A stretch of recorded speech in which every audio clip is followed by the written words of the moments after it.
Hi, time. It's been a while, hasn't it? Been quite some time since you and I have sat here and talked about the Wheel of Time. That's right. It's finally here. I'm finally doing it. I'm finally talking about The Wheel of Time, Book 5, The Fires of Heaven. Not only will I be talking about this book, but I'll also be talking a little bit about why this has taken me so long to get to. So this isn't going to be so much a straightforward review as more of just a little bit of a discussion about the book and generally what's been going on with me, why I've not been uploading any videos. So I had a huge reading list that I posted in my TBR video, the last one I did. If I remember correctly, it had about 40-ish books on it. It was quite a task, and safe to say I did not accomplish it. And so Wheel of Time Book 5 was on that list. I got through a few books on that list, got to this one. I want to say about half, maybe even quarter of a way through this one, and just something happened. I hit a wall and I found myself in a major reading slump. I just couldn't find the energy to pick up the book again and continue, and every time I did, it was strange. It was like I was enjoying what I was reading, but then every time I put the book down, it just took me weeks, if not months, to pick it up again. I went from reading 4 books a month to reading 1 book across the span of 6 months, if not more. And I don't think that is necessarily the book's fault. I think that wall was gonna come regardless of what book I was reading. The motivation, it just went. I don't know. Motivation is such an aggravation. So yeah, I absolutely stalled on that book, and then every time I was picking it up to read it, I'd kind of forgotten what the last thing I'd read was, so it was kind of hard to keep all of the moving storylines together in my head. So that's the long and short of why this took so long to get to. Just didn't have the motivation or the energy, a major reading slump, and general overall motivational slump. Not the great hunt, the great slump, we can call it.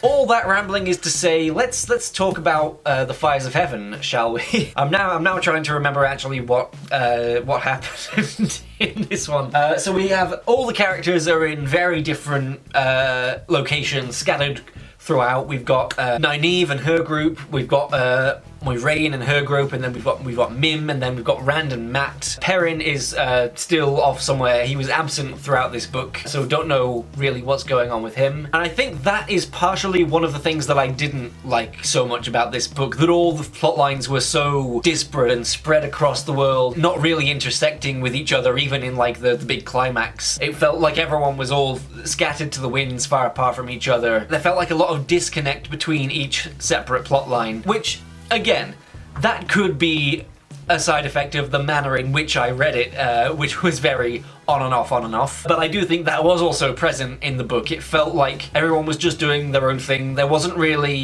much sense of momentum, which is obviously what was one of my favourite things about the very first book, was the ball just kept on rolling. It never felt like it slowed down, or all the pacing just kept at a tight clip. It always felt like it was on, like there was always somewhere to be going. There was a destination to reach, not just like a physical destination, but like a plot destination too. This one, it definitely felt very wibbly wobbly in terms of where the storylines were going. There was no sense of urgency in a lot of them, no sense of convergence. So I didn't love how spread apart everything was. I mean, to be fair, it's book 5 in a 12-13 book series, it's more or less halfway through. You wouldn't expect it to be like a big finale where everything converges, but still, I did find the pacing lacking somewhat. We'll call that a shared responsibility between me and the book. What else? I did not care for Rand's character development much. I feel like it's really getting to that point where Rand is suffering from what so many main characters suffer from, and that's the fact that he's just not that interesting of a guy compared to the characters that surround him. Obviously, he's got the whole Tavern, the Chosen One situation going on, which is something that's been thrust upon him. But when you're reading his chapters, the ones from his perspective,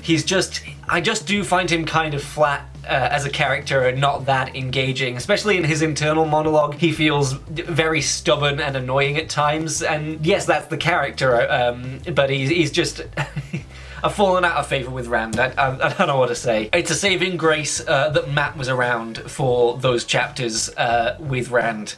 That's my 2 cents on that. Because Matt, who was my least favourite character in book 1, has probably, graduated to either my favourite or my second favourite character, I think. I think the top 3 are Matt, Perrin, and Nynaeve at this point in time, in the Wheel of Time. So yeah, not a huge fan of Rand as a character. He's just gotten to that point where he's just so brooding and serious that he's unpleasant to read. But that's enough, that's all the negative stuff. That's all of the stuff that I wasn't so hot on. The fires of heaven didn't burn so hotly. So yes, luckily Rand was surrounded by characters who interested me more, quite frankly. Matt, as I already mentioned, and Avienda. Is that how you say her name?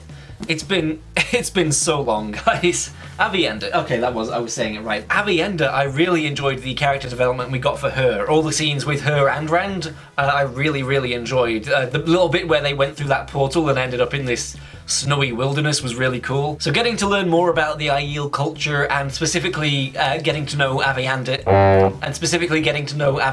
a little bit better as a character, really, really enjoyed that aspect of the book. The whole plotline with Nynaeve and Egwene and Elaine, to begin with, was very slow, and then there's this whole thing where they're joining up with basically a circus to try and blend in and disguise themselves, and that was all good stuff, but every time I got to those sections, I did just kind of feel the pace slowing down. So that goes back to what I was saying earlier about the pacing of this book feeling very scattershot and not very urgent, even though the situation for them was kind of urgent, like they were being chased. That's why they needed to hide themselves. It was fun to see them all interacting. There was a lot of tension building up between them, boiling over at certain parts, and getting to see them join up again with Tom Merrilin and Uno, the guy from book 2. A lot of fun seeing them come back onto the scene and them interacting with this little group that had formed. I quite enjoyed the character dynamics that were going on in that storyline, if not so keen on the storyline itself. It felt as well like we were getting a lot of new characters thrown at us all at once, and it was hard to keep track of who was who, especially when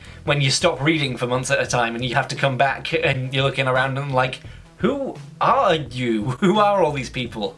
I have no memory of this place. So yeah, didn't really feel anything much about all of the new characters that were introduced in that storyline other than, oh god, this is a lot of new characters, isn't it? But it was fun to see some of the older characters come back and join up with that team. One particular scene that really stuck out to me as a scene I really enjoyed was the scene where the former Amyrlin Seat, who I forget her name, she finds the rest of the Aes Sedai, and having been stripped of her title and her rank, she is no longer bound by the Aes Sedai can't lie rule. So she is able to lie to them and manipulate them to get them into doing what she wants, despite being stripped of her rank and everything, coming to them seemingly as just another woman in the world seeking help from the Aes Sedai, but secretly pulling the strings and the machinations going on there. I really loved seeing inside her mind for that. All that sort of mental chess. It was like that was like a little mini Death Note going on with the mind games and everything. The fact that she's still so powerful just from the point of being able to manipulate and puppeteer the people around her without any magic powers involved at all. That was a really, really cool scene. A really cool glimpse into that character and how she thinks as well. Absolutely loved that scene in the book. Definitely saddened by the absence of Perrin. I'm assuming we'll see him in book 6, or maybe it'll be like a Theon Greyjoy situation. We won't see him for 5 more books and then he'll pop back up on the scene, having been through some horrendous trauma. But I did really enjoy Perrin's storyline in the book beforehand, in book 4, and I think I was a bit harsh on book 4 in my review of it. I think I've softened up in hindsight. I did really like The Shadow Rising, but I feel like I was quite harsh on it in the review. As I said, it's been quite some time since I did that review. I've even grown a beard to indicate that time has passed, and if I had reading glasses to do the same effect, I would be wearing those too. And I think that's it. That's more or less sums up my thoughts on book 5 of The Wheel of Time. As I said, not really, I don't have a lot to say about it because I read it over such a long period of time in such fits and starts, and it's been quite a while even since I finished reading it. I've just been putting off the review as well. But I do think I'm going to give The Wheel of Time as a series a little bit of a rest, just because I feel like if I try to go on to book 6 right now, it might still bring back whatever that wall was, that great big slump that I was in. So I'm giving The Wheel of Time a little bit of a rest before I move on to book 6. Right, I do have book 6. It's over on my shelves. I can see it. I'm looking at it. It's looking at me. In the meantime, I've moved on to a book called Shadow of the Gods by John Gwynne. Shadow of the Gods, I'm very early on in this one, but I am very much enjoying it so far. Hopefully I might put out a review for this one by the time I do finish it. And so that's basically all my thoughts on The Wheel of Time done, but I would like to take a little moment to just talk about what's been going on with me, have a bit of a catch-up now that we've talked about the book. I've been getting into a lot of manga and anime over the course of the year, particularly One Piece. That distracted me for quite some time. The One Piece live-action show came out on Netflix. I knew very little about One Piece going in, only that it was one of the longest-running anime in history, and that there were pirates and there were fruits that gave people superpowers. That's pretty much all I knew going into One Piece. And then I watched the entirety of the live-action show within about 3 days. I absolutely fell head over heels for it, and I've just crossed episode 200 in the anime. The live-action show convinced me to go and watch the anime, and I've done that now. I'm in. There's no turning back. I've begun my journey through the 1,000+ episodes of One Piece.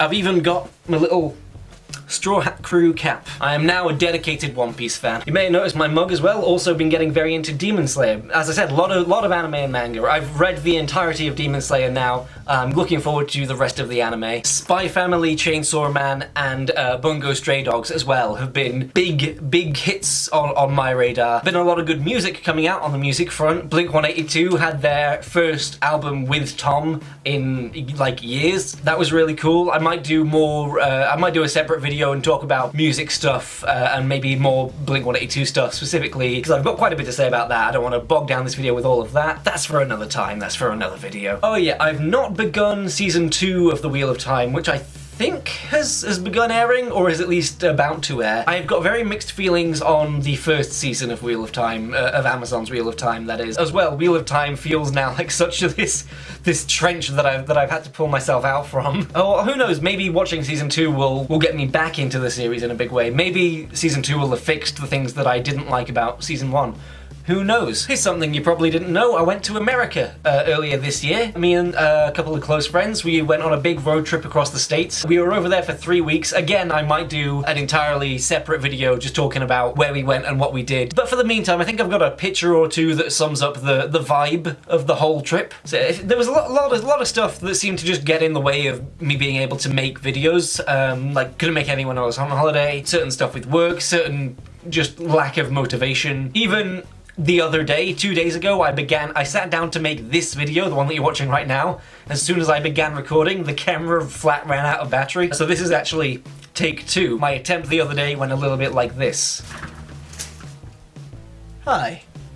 Oh, I'm out of battery. Oh no. So obviously, much like the Aiel Waste, it's been a bit of a dry desert in terms of me uploading videos. Not been very many, but I am hoping, and you know, that's wood. That's wood that I'm knocking on. It's a shelf. It's got the Hero of Ages on it. But I am hoping at some point early next year, I may be in a situation. I don't want to say exactly what it is yet, just because it's the kind of thing where stuff can go wrong. So I don't want to say what it is until something is like confirmed or guaranteed. But I may end up in a situation where I am able to make a lot more videos for YouTube than I have been doing, and hopefully everything will go smoothly with that, and I will get there, and I'll be able to upload more frequently, book reviews, music talks, general vlogs, all of that jazz. Don't know if you noticed, this is a one of those heat changing mugs.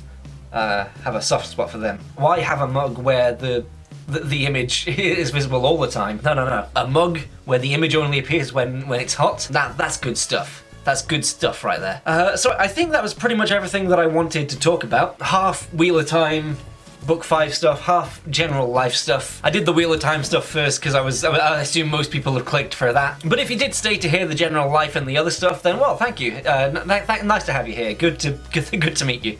I'm shaking your hand. That's what that is. I'm shaking a hand. It's polite. It's nice. It's wholesome. Anyway, I'm pretty much out of stuff to talk about, so if you want to see this kind of stuff that I've talked about in the past, I'm sure there's probably going to be a video on the screen that you can click. If you're new here and want to see more, do feel free to subscribe. As I said, hopefully more videos on the way in the new year. Thank you all so much for watching this video, and as always, I will see you in my next one.